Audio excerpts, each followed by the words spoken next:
है कि Vardhan cooperative bank जो रजत जयंती वर्ष में पदार्पण कर चुका है, तो आप ये बताइए किस तरह की उपलब्धि है बैंक की, उस बारे में बताइए। देखिए कि आज बड़ा खुशी का दिन है कि वर्धमान अर्बन कोऑपरेटिव बैंक अपना रजत जयंती महोत्सव बना रहा है।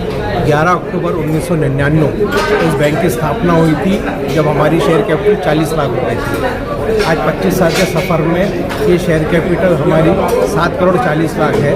हमारा डिपॉजिट 250 करोड़ से ज़्यादा है और एडवांसेज 150 करोड़ से ज़्यादा है। उससे भी अगर हम जो एक बात के लिए हमारे को बहुत ज़्यादा सेटिस्फेक्शन है कि प्रायोरिटी सेक्टर लेंडिंग हमारी 70% से ज़्यादा है, जो कि रेगुलेटर्स का हर समय ये मानना रहता है कि कोऑपरेटिव बैंक ने प्रायोरिटी सेक्टर को लेंडिंग करना चाहिए।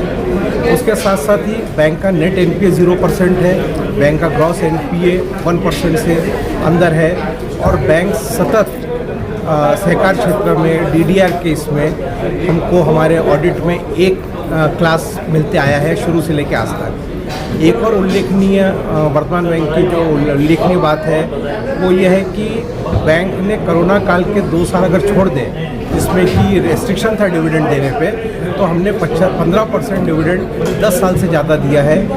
मेरा ऐसा मानना है कि यह एक वर्धमान बैंक की बहुत बड़ी उपलब्धि है कि 15% कॉन्स्टेंट डिविडेंड शेयर होल्डर्स के लिए दिया गया है। शेयर होल्डर्स का विश्वास, कस्टमर्स का बैंक के प्रति समर्पण, उसके प्रति उनका प्यार और बोर्ड ऑफ डायरेक्टर्स का गुड गवर्नेंस ही इस बैंक को आज यहाँ पे लाके खड़ा किया है। आज हमें खुशी है कि महाराष्ट्र के लाडले मुख्यमंत्री जी के प्रमुख उपस्थिति में, सहकार राज्य मंत्री जी के उपस्थिति में ये कार्यक्रम आज हमने यहाँ संपन्न कराया और उम्मीद करते हैं कि यह रजत जयंती महोत्सव का जो अगला पड़ाव होगा बैंक उन्नति करेगा। सर, आपके नेतृत्व में बैंक हमेशा प्रगति पथ पर है।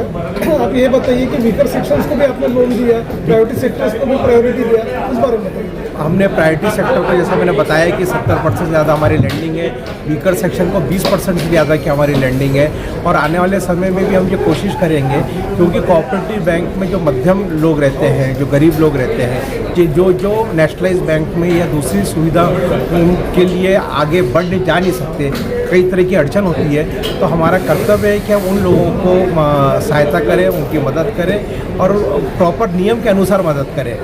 उनके जो कागज़ है, उनका जो बिजनेस है, उसको समझ कर उनकी मदद करें। और मुझे खुशी इस बात की कि हमने जितना भी प्रायोरिटी सेक्टर में लेंडिंग किया है, वीकर सेक्शन में लेंडिंग किया है, तो हमारे को रिटर्न भी कभी ऐसी कोई तकलीफ नहीं हुई रिकवरी में। रिटर्न भी हमारा समय पे आया है और उसी कारण है कि हमारा ग्रॉस एनपीए 1% से अंदर है और नेट एनपीए 0% है। नहीं सर, आपके नेतृत्व में बैंक की प्रगति कर ही रही है, लेकिन जो दर्शक आपको लाइव देख रहे हैं वो आपके बैंक से जुड़ना चाहेंगे, तो आपका क्या मैसेज होगा उनके?